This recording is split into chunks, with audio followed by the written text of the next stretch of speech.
Welcome to Topics and Decisions in Patent Law. I'm Joe Murphy. I'm Reza Mollaaghababa, and I'm so delighted to have Mr. Gero Maatz with us today to talk about written description requirements in European practice. Um, Mr. Maatz is a partner at the German law firm of Grünecker. He has more than 20 years of experience representing clients in various aspects of IP law, and in particular in opposition proceedings, appeals, and infringement proceedings. We had the good fortune of having Mr. Maatz with us a few months ago to talk about a different topic, and we are very happy to have him back. And he will, as I said, he will talk about written description requirements under the European practice, which for us US practitioners can be sometimes quite difficult to understand. So, Giro, I turn it to you, and we're very happy to have you here. Thank you. Yes, so am I. Thank you very much for this opportunity again to talk with you. Right. So today the topic is the written description requirements and added matter at the EPO, which, as you said, Reza, are quite a tricky question sometimes. So let's take a look at the agenda. So I want to talk about the legal background first before explaining a few, examples or common types of added matter situations. Then I will briefly touch the topic of the infamous inescapable trap before having a word on EP divisional applications. Right, so let us start by looking at the legal framework of the added matter situation at the EPO. It's actually, rather short. So the focus is on Article 123.2 of the European Patent Convention, which specifies that a European patent application or a European patent may not be amended in such a way that it contains subject matter which extends beyond the content of the application as filed. So the application as filed is the boundary that limits the potential for amendment. Now, as you can imagine, this regulation led to, hundreds of debates over the time. So in the last decades, the EPO developed what they themselves meanwhile called the gold standard for assessing added matter. And the gold standard says that amendments are permitted only as long as they are derivable directly and unambiguously by a skilled person from the application as filed, using also common general knowledge as applied by this skilled person. So you should not be mistaken by the words from the application as filed in this context. This merely means that, the disclosure can be anywhere. It can be in the claims or in the specification. But the focus rather of this gold standard is the requirement of a direct and unambiguous disclosure of any amendments. So maybe a takeaway message at this point is that after an amendment, the person looking at this text may not be presented with any new technical information. Now, as you can imagine, there are various different situations in which added matter may be introduced into an application or patent. So I just want to look at a few of the most common types which we see. So the first scenario which you can look at is a situation which I'll call the genus-species relationship. So the situation with a broader or narrower disclosure. The first type in this situation is an amendment that introduces an undisclosed limitation. So to take an example, if you consider the original disclosure talking about a composition comprising a buffer, if then the claim is amended to require a composition comprising a phosphate buffer, then the application as filed obviously did not disclose such a specific phosphate buffer, and therefore the amendment constitutes added matter. Similar, for example, when the original application disclosed a certain range, for example, a value between 10 and 20, if then the amendment limits the value to a specific value of, say, 15, then this specific value, even though being comprised in this range, is not considered as having been disclosed directly and unambiguously in the application as filed. Now, the opposite happens in the case of an undisclosed extension. So if the original disclosure was rather specific, for example, it says that the composition comprises a phosphate buffer, then if later on you omit this limitation of the buffer being a phosphate buffer, and you amend the claims by requiring only that the composition comprises a buffer in general, then this will also constitute added matter because there is no disclosure in the application as filed for this generalized feature. Actually, an opposition case which I handled recently, the application as originally filed disclosed a device entering a low power sleep mode in certain situations.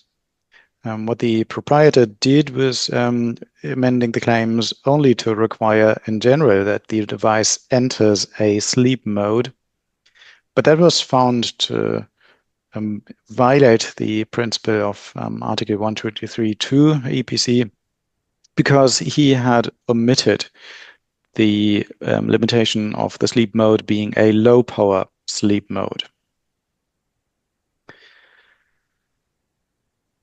So here some suggestions which may be helpful when drafting applications that sooner or later may find their way into the European patent environment. So it's certainly helpful if there is explicit disclosure in the application for as many combinations of the individual features which are conceivable. And it's also helpful if the application had some kind of omnibus statements, for example, that certain embodiments or features from certain embodiments may be freely combined with one another. So statements like that can help later on to avoid added matter discussions. Now let us turn to the second category, which is focusing on claim dependencies. So let us look at an example. So let's imagine there is a claim number 1 requiring a composition having components A and B. And then claim 2 adds that the composition may have a further component C. And then there is another dependent claim 3 introducing a further component D. In the prior art, we have a first composition that has components A, B, and C. And there is a second composition in the prior art having components A, B, and D. Now, what happens in this scenario in view of different possible claim dependencies? So in the first scenario, this claim 3 is only dependent exclusively on claim 1. And if that's the case, the applicant is in trouble because none of the claim combinations are novel or the prior art. So in its dependency on claim 3, in its dependency on claim 1, claim 3 lacks novelty over the second composition. This changes, however, if claim 3 had a multiple dependency. So if claim 3 was dependent on either of claims 1 or 2. Because in this scenario, the applicant could just make an amendment in which the resulting claim comprises the features A, B, C, and D from all claims. And such a composition would, in fact, be novel over both prior art compositions. So what you see here is that claim dependencies can actually play quite a crucial role when it comes to avoiding added meta situations. Now, the third group of added meta situations is, what I call cherry picking. So let us imagine a patent application that discloses certain features 1, 2, 3, and 4 in various places throughout the application. If we now draft a claim directed to a product comprising all of these features 1, 2, 3, and 4, this will likely violate the added meta principles at the EPO, as long as there is no direct and unambiguous support in the application for exactly this combination of features.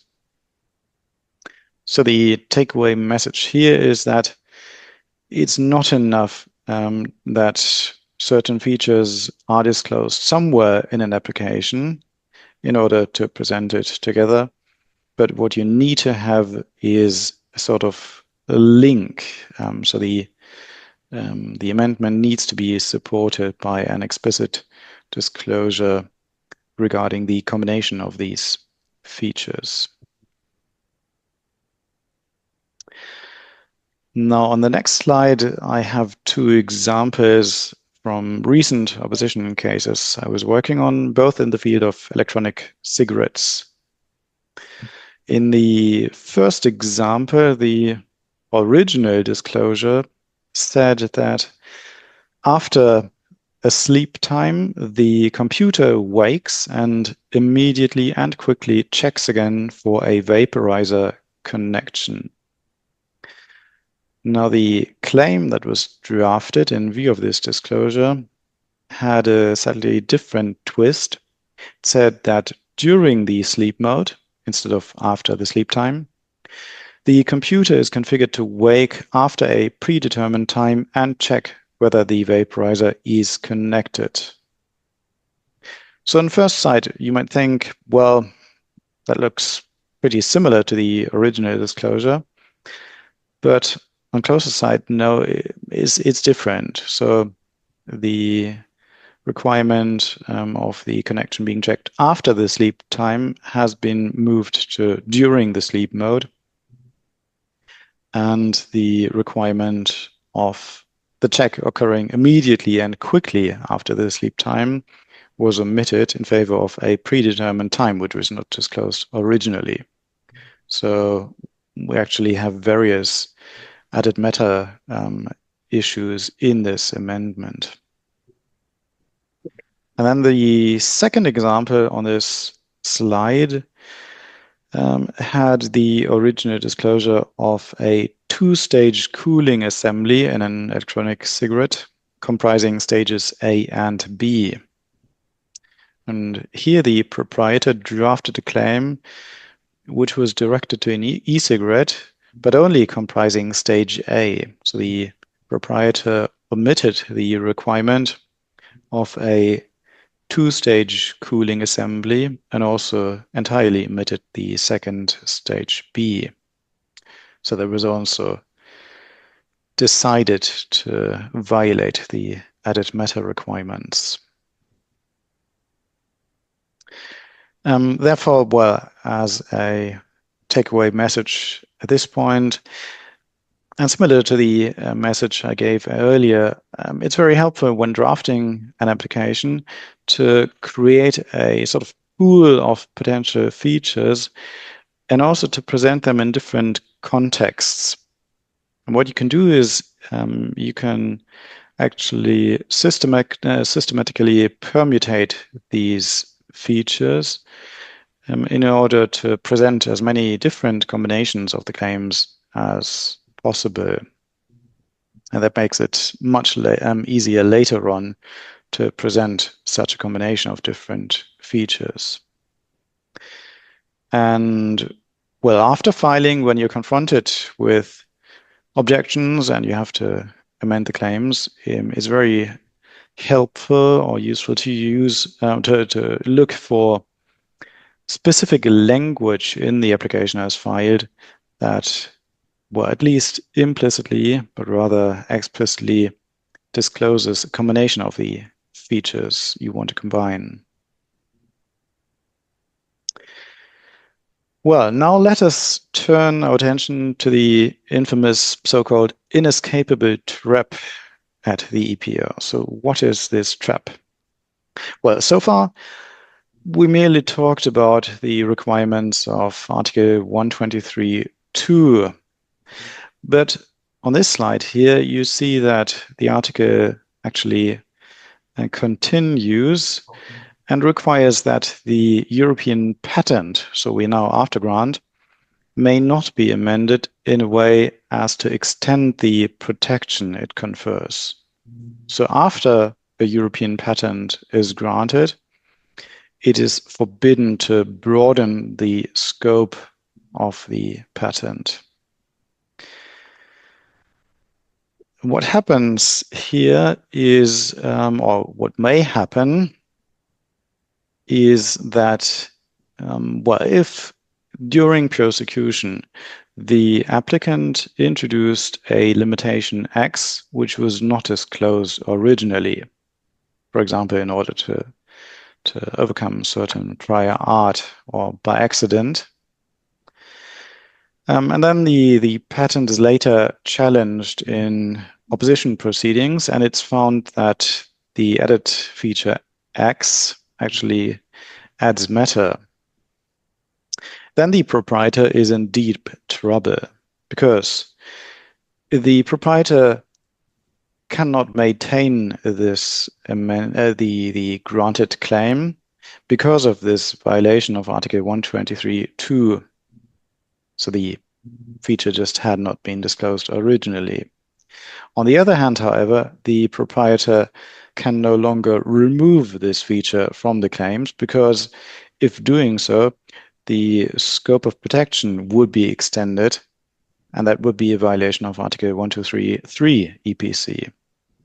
And therefore, the only solution to this trap situation is that the patent is revoked.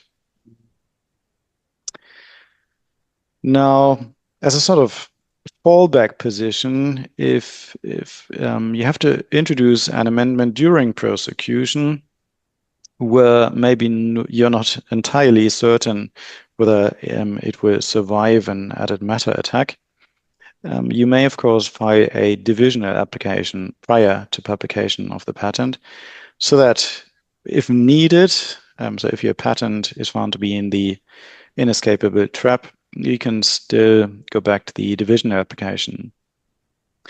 Regarding divisional applications, however, I would like to add that the situation is a little bit different compared to the US. So here in Europe, there is no provision for a continuation in part application. So it's impossible to file a new application comprising added features. To the contrary, so a divisional application may only be filed regarding subject matter which does not extend beyond the content of its parent application. So in this situation, when you want to file a divisional application, it's typically a good idea to append the claims of the parent application to the specification in order to prevent a loss of disclosure when presenting different claims in the division application.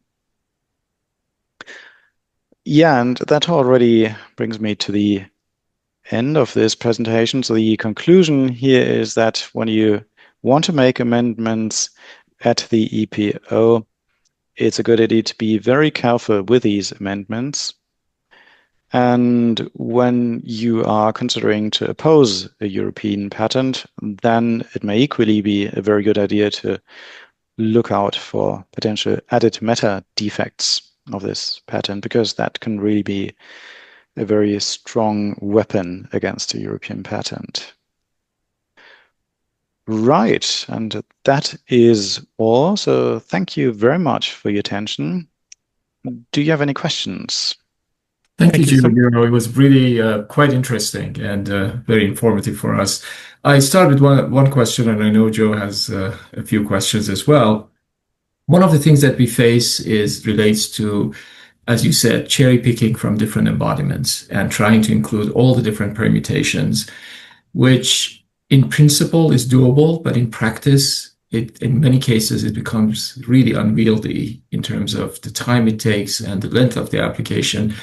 So a lot of times we rely on multiple dependent claims in filing the applications initially to have support for these different, hopefully for as many permutations as we can. And then, of course, in the US, multiple dependent claims are very expensive. And then by a preliminary amendment in the US, we try to remove them. One of the things you said was we can also potentially put a statement, the generic statement that the different features can be combined. I'm curious to know whether there's any sort of opposition proceedings or anything that had potentially addressed that issue, whether such a generic statement is sufficient if you want to rely on particular combinations of features. Well, yeah, that's a good question. Actually, if such a statement is too generic, then it's typically useless. So it should be more specific. It should, for example, state that certain features of this embodiment can be combined with another embodiment. That's certainly where has a much higher chance of being accepted. And another response to your observations is yes, I realize that multiple dependencies are not desirable in the US due to the claims fees, but a possible way out is to take these claims, add them as clauses to the end of the specification, and then include multiple dependencies just within these clauses or aspects or embodiments or whatever you want to call them at the end of the specification, because then you'd have support for the combinations of different features while avoiding excessive claims fees. Thank you. Thanks, Gero. I had a question, and maybe it's more of a strategic question. You know, when an inventor's in a situation where the invention may still be under development, so say they're in a certain field, they know kind of what the elements are going to be within their invention. Maybe they don't have their commercial embodiment fully developed yet. It seems to me that in the EPO, you would actually kind of hold off on filing to a bit of a later date than you would in the US, because in the US, you are able to do essentially this cherry picking procedure to a certain extent.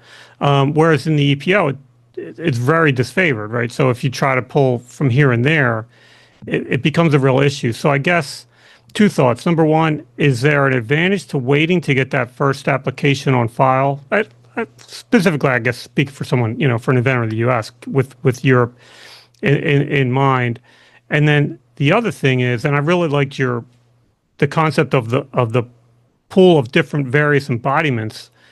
And I'm wondering if there's advantage or disadvantage using quote unquote prophetic examples to try different kinds of combinations to see which one ends up being the commercial embodiment. Would that help? Is that possible?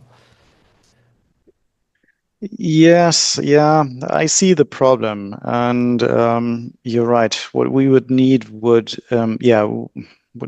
be certain clairvoyance skills to well, figure out what a future embodiment is going to look like, while the invention is still being developed. Um, I'm afraid, yeah, the best advice I can give here is to, well, file an application early enough, of course, in order to avoid the invention being disclosed earlier. But yeah, to consider as many variations of the invention as are possible, conceivable, with the knowledge that, of course, the limited knowledge that you have when drafting the application.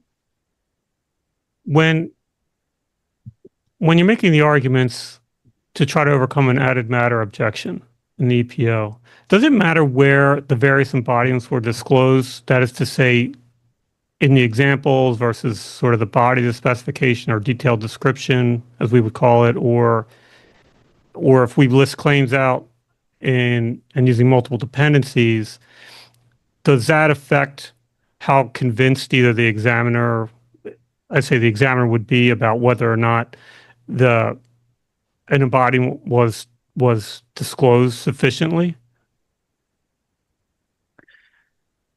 Well, I don't think that yeah, a disclosure in the claims, for example, has a higher value as compared to a disclosure in the well, description of an embodiment.